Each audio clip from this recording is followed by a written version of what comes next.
जिस तरह से कोई फैक्ट्री होती है ना, वहां पर काम किया जाता है और चीजों को प्रसारित किया जाता है, इस तरीके से ये इस्लामिक फैक्ट्रियां भारत के अंदर चल रही हैं। यूपी में अगर कोई व्यक्ति अपना धर्म बदलना चाहता है तो उसे अब एक खास प्रक्रिया से होकर गुजरना होगा। ये पूरे नियम कायदे कानून क्या है, आपको एक बार ये बताते हैं। उत्तर प्रदेश सरकार ने जबरन अंतर धार्मिक शादी रोकने के लिए कानून बनाया था। इसे गैर कानूनी धर्मांतरण विधेयक 2020 का नाम दिया गया था। इस पर काफी बहस भी छिड़ी थी, आपको ध्यान होगा।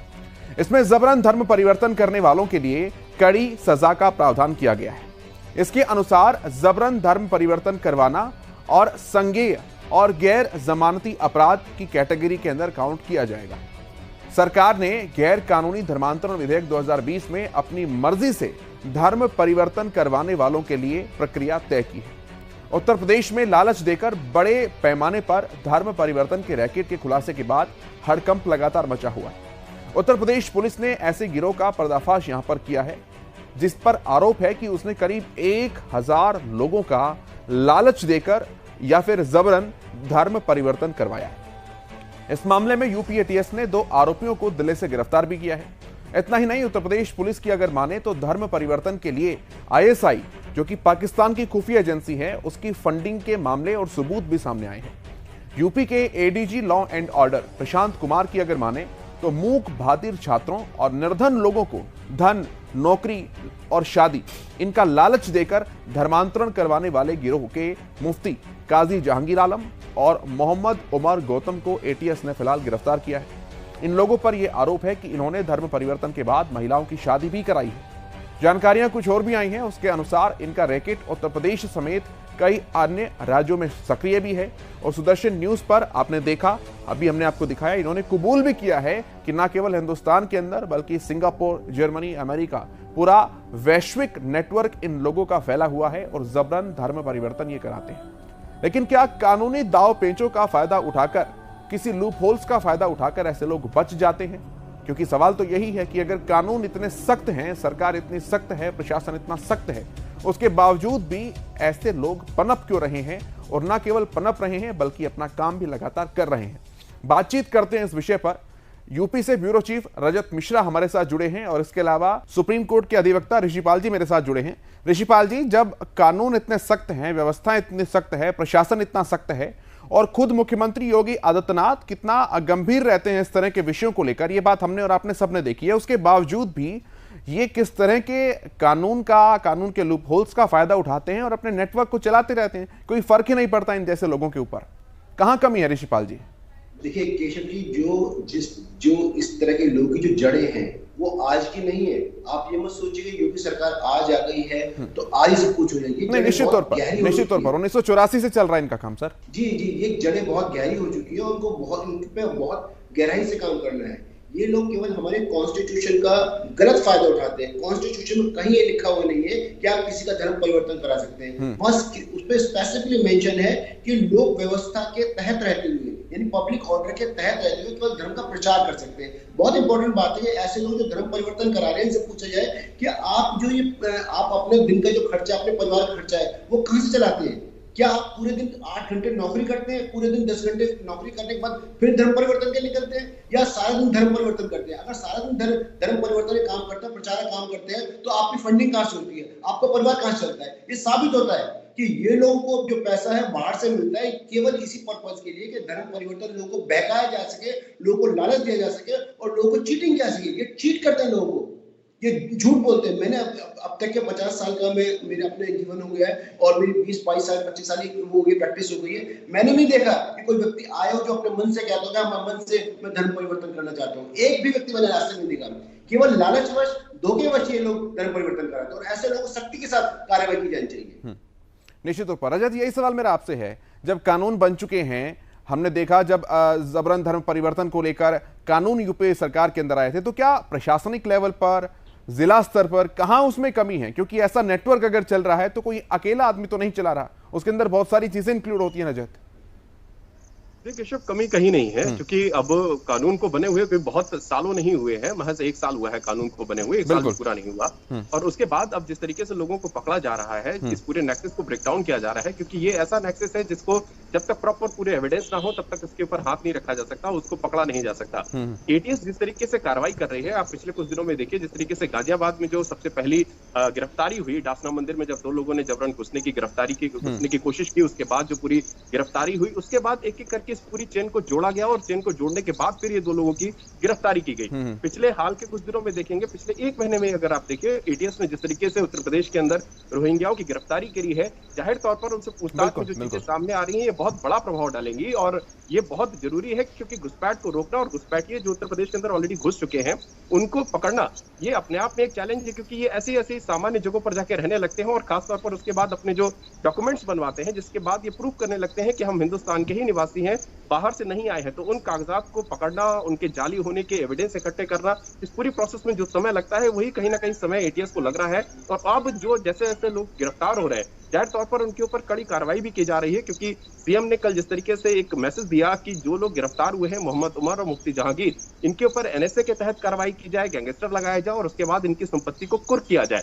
ये एक मैसेज है सीएम योगी आदित्यनाथ का कि अगर इस तरीके के लोग उत्तर प्रदेश के अंदर रहेंगे और कार्रवाई करेंगे, अपना काम करेंगे, तो उनके ऊपर यूपी सरकार बेहद सख्ती से उनके साथ पेश आएगी। और एनएसए का अगर किसी के ऊपर एनएसए लगता है तो जाहिर तौर पर बात साफ है कि उसके लगभग आगे का पूरा जीवन जेल के अंदर ही कटेगा, क्योंकि एनएसए बेहद गंभीर कानून है, बेहद गंभीर सजा इसके अंदर मिलती है। तो ये बात साफ है कि फिलहाल सरकार अपने स्तर से सख्ती के साथ इन लोगों के साथ पेश आ रही है, लेकिन बड़ा चैलेंज जो इंटेलिजेंस एजेंसीज हैं उनके लिए भी और पुलिस के लिए भी यही है कि इन लोगों को ट्रेस करना, ये इन लोगों को पकड़ना थोड़ा सा मुश्किल होता है, लिहाजा क्योंकि ये एक सामान्य जीवन की तरीके से लोग वहां पे रहते हैं और बहुत ही एक तरीके से स्लीपर सेल्स की तरीके से अपना काम वहां पर अंजाम देते हैं, धीरे धीरे लोगों का ब्रेन वॉश करते हैं और उसके बाद उनका धर्मांतरण कराते हैं। उसमें मोहम्मद उमर और मुफ्ती जहांगीर मैं ये कह रहा था, विशेष तौर पर कानून में कुछ प्रावधान की मैं हमेशा से सोचता हूँ कि आवश्यकता है। जैसे हमारे देश में अगर किसी की विल को प्रोवेट करना होता है तो डिस्ट्रिक्ट जज के पास जाता है और पिटीशन दाखिल करता है कि विल को फाइनली डिक्लेयर किया जाए। ऐसे हमारे देश में प्रोविजन होना चाहिए कि अगर कोई व्यक्ति अपना धर्म परिवर्तन करना चाहता है तो डिस्ट्रिक्ट जज के पास जाके बताए कि मैं हिंदू धर्म को इस वजह से छोड़ना चाहता हूँ, अपने रीजन बताए, कारण बताए। ऐसा नहीं कि कोई उसको भयका रहा है और वो मानो नई उम्र के बच्चे वो बहक जाते हैं, तो डिस्ट्रिक्ट जज के सामने पूरा हलफनामा देना चाहिए, उसको बताना चाहिए कैसे कौन कौन से कारण है जिसकी वजह से उस धर्म को छोड़ रहा है, तभी ये चीज खत्म हो पाएंगी। लव जिहाद के समय जो कानून आया था उसमें तो ऐसी व्यवस्थाएं हैं कि डिस्ट्रिक्ट जो मजिस्ट्रेट है उनके सामने चीजों को मतलब उसका दखल होगा उसके अंदर। तो क्या आपका मतलब यही कहना है कि इस तरह का कोई भी धर्मांतरण अगर होता है, चाहे लड़की का हो चाहे लड़की का हो, चाहे नाबालिग हो चाहे बालिग हो, सबके अंदर प्रक्रियाएं एक जैसी ही होनी चाहिए? ऋषिपाल जी, बिल्कुल एक जैसी होनी चाहिए। दूसरी बात, इसमें इसका अर्थ ये नहीं कि सरकार इसमें दखल कर रही है, इसका केवल अर्थ ये है कि जो व्यक्ति है उनके साथ अगर मान लो ये सब होने के बाद भी डिस्ट्रिक्ट जज सेटिस्फाई होने के बाद भी ये कहता है ठीक है जी इनका अपना मत है, इनकी अपनी इच्छा है, तो डिक्लेयर कर सकता है। जैसे सूट फॉर डिक्लेरेशन फाइल होता है कि आपको ये इजाजत दी जाती है कि आप धर्म परिवर्तन कर सकते हैं, लेकिन उससे पहले की प्रक्रिया होती है, उसके परिवार को भी ये जानकारी होनी चाहिए कि एक व्यक्ति बच्चे को जो उसने पूरे जिंदगी भर पाला है, बड़ा किया है, इतना सब कुछ किया है, तो ऐसा क्या कारण हो गया कि एकदम से धर्म परिवर्तन कर रहे हैं। तो ऐसे में जैसे मान लीजिए जब कोई कोर्ट मैरिज होती है तो उसकी पहले जानकारी दी जाती है, 30 दिन पहले जानकारी दी जाती है कि ये लोग शादी करने वाले हैं। ऐसे में परिवार वालों को जानकारी होनी चाहिए कि कोई व्यक्ति धर्म परिवर्तन कर रहा है, जिससे कि वो सिर्फ मेरे कहने का मतलब है कि उन व्यवस्था को समझ सके, उन कारणों को जान सके कि ऐसा क्या कारण है। ठीक है रजत, अगर ऋषिपाल जी ने जो पॉइंट कहा है अगर इसके प्रैक्टिकल एस्पेक्ट को हम देखें तो जो लव जिहाद के केस में हुआ था जिसमें डिस्ट्रिक्ट मजिस्ट्रेट का सीधा हस्तक्षेप था इस तरह के धर्मांतरण के विषयों पर, क्या एक सार्वभौमिक नियम, एक यूनिवर्सल लॉ बनाने की आवश्यकता है जिसमें ना कोई उम्र का लिमिटेशन हो, ना कोई जेंडर की लिमिटेशन हो, सबके लिए एक जैसा कानून हो? रजत, देखिए केशव, जो लव जिहाद का कानून बना था बेसिकली लव जिहाद का नहीं, वो धर्म परिवर्तन का ही कानून था और धर्म परिवर्तन के कानून में ये सारी चीजें आती हैं जिनका जिक्र ऋषिपाल जी कर रहे हैं। उस कानून के अंदर ये सारे विषय लाए गए हैं और उसी कानून के तहत इन दोनों लोगों को भी पकड़ा गया है।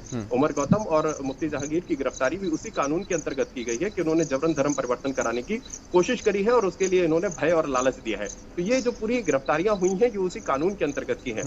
ये बात जरूर है कि इस कानून की मांग केंद्रीय स्तर पर हो रही थी कि राज्य स्तर की जगह इसको केंद्रीय स्तर पर लागू किया जाए, ताकि ये कानून पूरे देश में एक जैसा हो, एक तरीके से लागू हो। क्योंकि राज्य अगर अपने स्तर से किसी कानून को लागू करता है तो जाहिर तौर पर उसमें रजत यहाँ पर थोड़ा सा डिफरेंस इस चीज को लेकर है। आप जो निश्चित तौर पर कह रहे हैं वो बिल्कुल ठीक बात है, लेकिन एक तो है कानून होने के धर्मांतरण होने के बाद उस चीज का पता लगना कि इसका लालच देकर करवाया गया है, एक करवाने के दौरान ही जो है उसमें प्रोविजंस कुछ लीगल इस तरीके से हो कि उसका धर्मांतरण का रास्ता ही डीएम के थ्रू होकर के गुजरे। जी ये कह रहे हैं।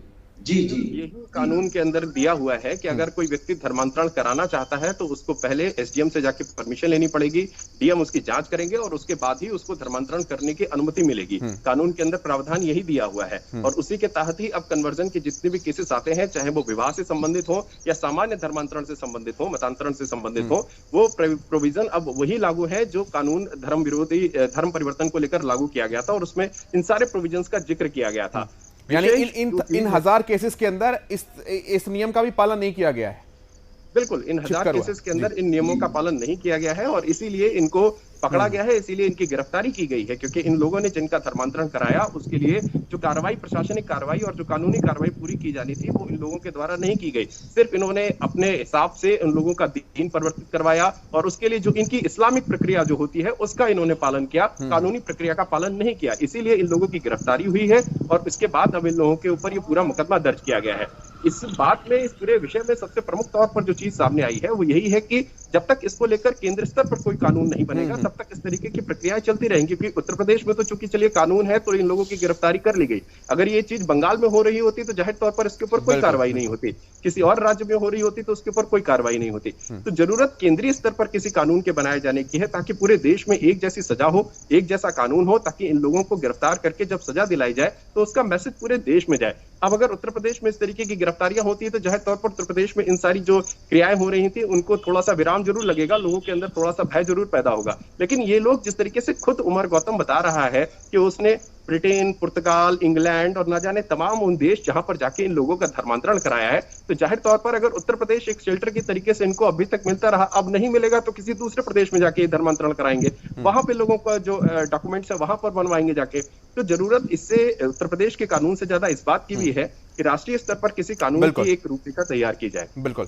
ऋषिपाल जी, मैं आपके पास आता हूं इसी बात को लेकर। रजत ने कहा कि एक नेशनल लॉ की हमें जरूरत है, लेकिन दूसरा सवाल यहां पर यह है कि लॉ तो ऑलरेडी है, लेकिन उसके बावजूद भी इन जैसे लोग, क्या अगर वो धर्मांतरण करते हैं तो क्या किसी कानून को देखते हैं? तो इसका मतलब इनके लिए तो कानून से बढ़कर कोई चीज होनी चाहिए जिसका खौफ कम से कम देखने को मिले। ऋषिपाल जी, देखिए, मैं रजत जी की इस बात से बिल्कुल सहमत हूँ और मैं आपको उदाहरण देता हूँ कि उत्तर प्रदेश से ज्यादा जो भयावह स्थिति है वो केरल के अंदर है। केरल में आप देखेंगे, क्योंकि केरल में सरकार जो है, वहां की सरकार इस तरह के मामलों को उठने देती, सामने आने देती। अगर वहां पर इस तरह के मामलों पे आप अगर जाकर देखेंगे तो पता लगेगा कि वहां की स्थिति यहाँ से बहुत ज्यादा खराब स्थिति है। क्योंकि ये सारे जो धर्म परिवर्तन ये लोग जो करा रहे हैं, ये जो आड़ लेते हैं, ये आड़ लेते हैं कॉन्स्टिट्यूशन ऑफ इंडिया की। कॉन्स्टिट्यूशन ऑफ इंडिया जो है केंद्रीय कानून है जो सब पे लागू होता है। ऐसी स्थिति में जो कानून, जो धर्म परिवर्तन का कानून है, ये भी राष्ट्रीय स्तर पर होना चाहिए, हर राज्य के लिए होना चाहिए। तभी, क्योंकि मान लो ये इनकी दुकान है, यहाँ दुकान बंद हो गई, ये दूसरे राज्य में चालू कर लेंगे, दूसरे में हो गई, तीसरे में, तो एक नेक्सस है, ये घुमाते रहेंगे। इसके लिए बहुत जरूरी है कि पूरे राष्ट्रीय स्तर के ऊपर इनकी पूरी कड़ी कार्रवाई होनी चाहिए, राष्ट्रीय स्तर पर इनकी जांच होनी चाहिए कि ये लोग। अब आप देखो, यूपी के अंदर एक रेप केस हुआ था, जिस रेप केस में केरल से एक पत्रकार, मुस्लिम पत्रकार आया, वो यहाँ पर क्या नाम है, जो उसके अंदर उसको पकड़ा गया।